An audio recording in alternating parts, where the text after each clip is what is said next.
Alright guys, you see the title of the video. I wanted to do a review on ACE and the test and why I decided to go with ACE over NASM and where am I at today as a personal trainer. Now, 3 years ago, I took the ACE test and I failed it. But you're gonna say, well, why did you go with ACE in the first place? I'm gonna be completely honest, because I like the sound of ACE. I like being ACE certified. Now, looking at the two between, because if you're watching this video, you're probably deciding, well, do I want to take the ACE test or do I want to be NASM certified? Honestly, it does not really matter in the personal training world. For the 3 years that I've been personal training, not one person has asked me who I'm certified by, besides, my fellow trainers. But not one of my clients has asked me, yo, who are you certified by?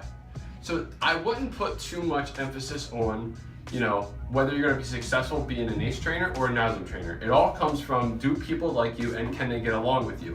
This is just a piece of paper that, this isn't a make or break. Now I went with ACE because I wanted to over like a cheaper option, like a AAAI or anything like that.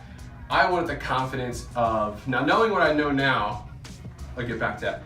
I wanted the confidence of saying, yeah, I'm ACE certified, like I can do it. Like, it's just a confidence thing that I wanted to have in order to train people. Now looking back on it, I would have honestly just took an 8-hour certification, again, like a AAAI, something cheap, like an overnight thing, to get my foot in the door. And that would be one of my biggest things for people watching this video or, an aspiring personal trainer, is to just get your foot in the door. Social media is so powerful that, as soon as you train one person and maybe like video it or Instagram it or Facebook it, their friends are gonna see it and they're gonna wanna do what they're doing. And then you have a group session and then that group session spirals into a group session and that goes into a one-on-one because she needs special attention. And then it just spirals. So one of my biggest things is just getting your foot in the door. Knowing what I know now is just getting your foot in the door. Now back to the ACE and NASM. Yes, I like the name, I like everything about it. So when I took the ACE test, I actually took it twice. I failed it the first time because I didn't put the material into practice. Another one of my key points when I'm making this video and to help you is whatever you're learning in the ACE guide and on the online study materials and everything, and you write note cards, is whatever you're learning, act like your parents are a client or your friends are a client. Have them sit in front of you and go over the risk stratification.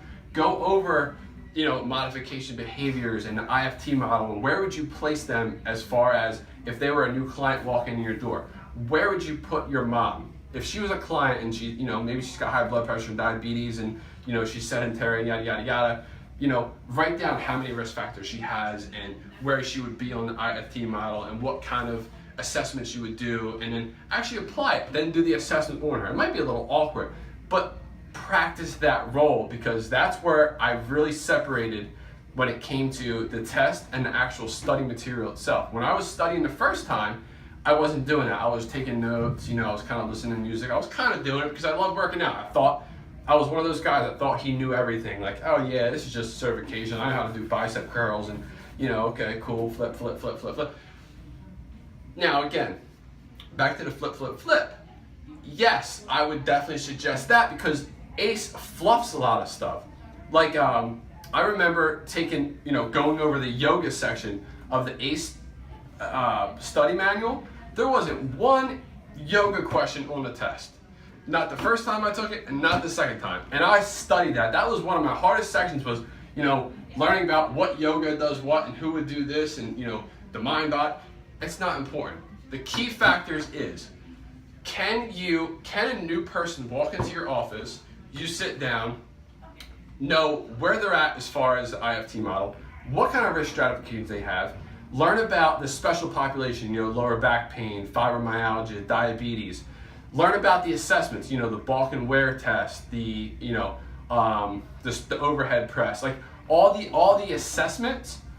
Go make sure you can put them into practice, because a lot of the questions on the test are scenario questions. They're not just, what is a bend and lift screen? They're gonna say, Mary John comes in and, her left knee is inverted in. What test would you perform and when would you not test? And just learning about the material, right? And think about the whole time you're reading this manual, Miss Mary walking in and sitting down in front of your desk. So if you're learning about the balk and wear test, go actually, go on the treadmill and practice it. So when the test, when it says, when Mary comes in your office and she's got diabetes, what treadmill test would be most efficient? That was one of my big separations when I failed it the first time. I think you need a 600 to pass. I got like a 375. So I did pretty bad because I tried memorizing all the information in the manual. The second time I took it, which if you're feeling really confident about yourself and you're good at home study and all that, then I would suggest maybe once and done, you're probably gonna kill it. But if you were like me, I had a hard time having the self-discipline to sit down and actually go over and read and all that, I would definitely purchase the recertification because I think it's cheaper. I'm not saying that you're going to fail it, but it was another, I believe it was $450 or maybe $500 for me to retake it as opposed to $200 the first time. So honestly, I would just eat that. If looking back now, I would eat that $200 cost and just have that backup in case you fail, because $200 is way better than $500, obviously. Now another one of my points is don't overthink things. Again, the fluff, they fluff everything because the manual is this thick and there's all. Just learn about the practice of the trainer. Now, where am I at today as a personal trainer? Again, not one person has asked me who am I certified by, besides my fellow personal trainers. Obviously, the moment that you become a personal trainer, the moment you become a salesman.